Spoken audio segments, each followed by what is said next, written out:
মাংস থেকে যা জল ছেড়েছে আর জল দিতে লাগবে না, এমনি কষে গেছে। Hello friends, welcome back to our channel. কেমন আছো তোমরা? আশা করছি ভালো আছো, আর আমরাও ভালো আছি। তো আজকে সানডে, আর তোমাদের সঙ্গে শেয়ার করব আজকে একটা স্পেশাল রান্না। কিন্তু সেই রান্নাটা করতে গিয়ে একটা কেলোর কীর্তি ঘটেছে। হ্যাঁ, রান্নাটা হয়ে গেছে, আর আমি এই ভয়েসটা পরে দিচ্ছি আর কি, এই ক্লিপটা আমি পরে নিয়েছি। তো চলো দেখো আজকে কি কেলোর কীর্তি হলো আমাদের সঙ্গে। খুব ছোট্ট ভিডিও, প্লিজ কেউ স্কিপ করো না। আশা করছি তোমাদের আজকের ভিডিওটা ভালো লাগবে। তো আজকে হবে আমাদের বাড়িতে দেশি চিকেন। আজকে যেহেতু সানডে, তাই জন্য আজকে জাস্ট একদম সিম্পলভাবে দেশি চিকেন রান্না করা হবে। তো দেখো আলুগুলো কেটে, আলু আর পেঁপে কেটে আগেই ভেজে নিচ্ছি আমি। কেন মানে আগে এটা ভেজে রেখে দেবো, তারপরে মাংসটা ধুয়ে ম্যারিনেট করবো। আর এদিকে দেখো ভাতও হয়ে গেছে, আর করেছি উচ্ছে ভাজা। আর মাংস চলে এসছে, এই মাংসটাকে ভালো করে ধুয়ে বেছে রেখেছি। আর যদি একটু ঝালটাল হয় তাই তোড়ার জন্য একটুখানি ডাল সিদ্ধ বসিয়ে দিয়েছি, ডাল সিদ্ধ আলু সিদ্ধ। এই দেখো মাংসটা ম্যারিনেট করছি, সব একসাথেই দিয়ে দেবো এখন, কেন এটা প্রেশারে হবে। হলুদ গুঁড়ো, লঙ্কার গুঁড়ো, সর্ষের তেল সব দেখো, আদা বাটা জিরে বাটা দিয়ে একসাথে, কাঁচা টমেটো, কাঁচা পেঁয়াজ, যা যা আছে মশলা আর কি, আমরা একবারে দিয়ে না ম্যারিনেটটা করে, রসুন বাটা দিয়ে ম্যারিনেটটা করে প্রেশারে এটাকে বসাবো। তো একটা একটা করে দিয়ে দিচ্ছি, টক দইও দেবো আমরা এটাতে।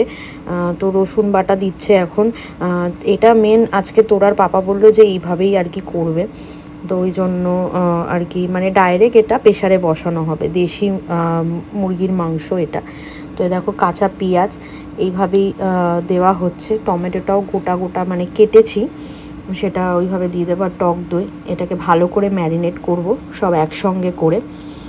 কিন্তু আসল যেটা তোমাদের আগে বলেছি কেলোর কীর্তি কী হয়েছে, সেটা দেখবার জন্য পুরো ভিডিওটা দেখতে হবে। তো দেখো পুরো টমেটোটা ওইভাবে দিয়েছি, তারপরে ধনের গুঁড়ো দেওয়া হচ্ছে, পুরোটা দিয়ে আগে তারপরে ম্যারিনেট হবে। একটু কাশ্মীরি লঙ্কার গুঁড়ো দিলাম জাস্ট কালারের জন্য, কালার তো এমনিও ভালো করে কষলে হবে। তারপরে গোলমরিচের গুঁড়ো দিয়ে ভালো করে এবার দেখো ম্যারিনেট করব। কাঁচা লঙ্কাটা এখন দিইনি, কাঁচা লঙ্কাটা পরে দেবো। দই যতটা ছিল ততটাই দিয়ে দিয়েছি। এটা প্রায় 1 কেজি 400 মতন মাংস আছে এখানে, আমাদের দুবেলা সবারই হয়ে যাবে, আবার থেকেও যাবে, কেন অতটা কেউ খায় না। তো একটুখানি ওই টেস্টের জন্য চিকেন মশলাও দেওয়া হয়েছে। আর ধনের গুঁড়োটা তখন না, আগে চিকেন মশলাটা দেওয়া হয়েছিল, এখন ধনের গুঁড়ো দিচ্ছি। এবার ভালো করে আর কি মাখিয়ে নিই। প্রেশার কুকারে সর্ষের তেল আর কাঁচা লঙ্কা দিয়েছি।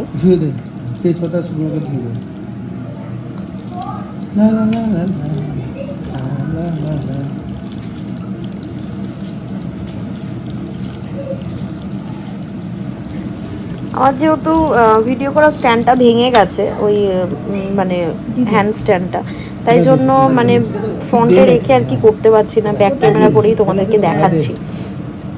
তো দেখো দুটো শুকনো লঙ্কার তেজপাতাও দিয়ে দিয়েছি। এবার একসঙ্গে সব কিছু দিয়ে, আর যে বাটিটাতে ম্যারিনেট করেছিলাম সেই ম্যারিনেটের বাটিটা একটুখানি জল দিয়ে ধুয়ে প্রেশার কুকারেই দিয়ে দেবো। অল্প জল দেবো, এখানে এখন জলটা দেবো না, সিটিটা পড়বে, 3টে সিটি দিয়ে নামিয়ে নেবো এটা।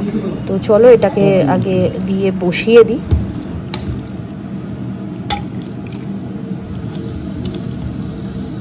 আমার এই এতে হাতটা গেছে, ব্লেড কি ঝাঁজ হচ্ছে গো। হ্যাঁ, কাঁচা পেঁয়াজ আর তোমার জিরে ধনের গুঁড়োতে না, কাঁচা পেঁয়াজ আর কাঁচা সর্ষের তেলের ঝাল।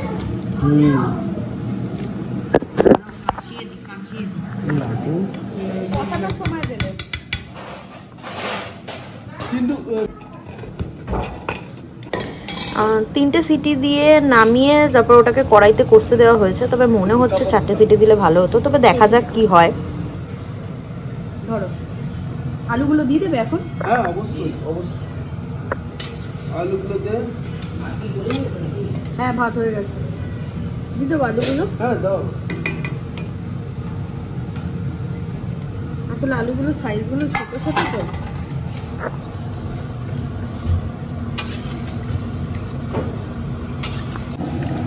মাংস থেকে যা জল ছেড়েছে আর জল দিতে লাগবে না, এমনি কষে গেছে। হ্যাঁ, একটু কেটে দে গরম মশলাটা। বুঝতে পারলি ওই মশলা সবজি মশলা, এটা হচ্ছে মাংস যা করে সেই শাহি গরম মশলা এটা। এমনি এমনি কেটে দে, কাছে দিয়ে কেটে দে। তোর হাতে অত জোর নেই রে ভাই।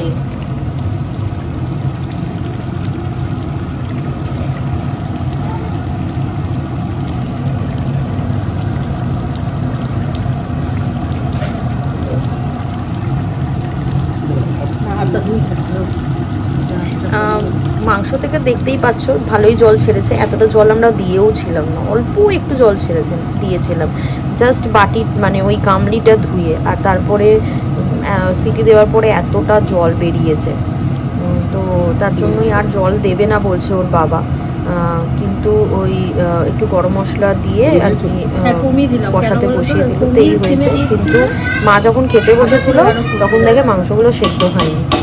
মা তো বেচারি যাই কোনো রকমে খেয়েছে। তারপরে আবার গরম জল দিয়ে আবার ভালো করে কষিয়ে তাকে তৈরি করা হলো। যাক, রাতেও মানে খুব অসুবিধা হয়েছিল খেতে সেই খাবারটা, মানে মাংসটা আর কি। পরের বার অন্যরকমভাবে করার চেষ্টা করব।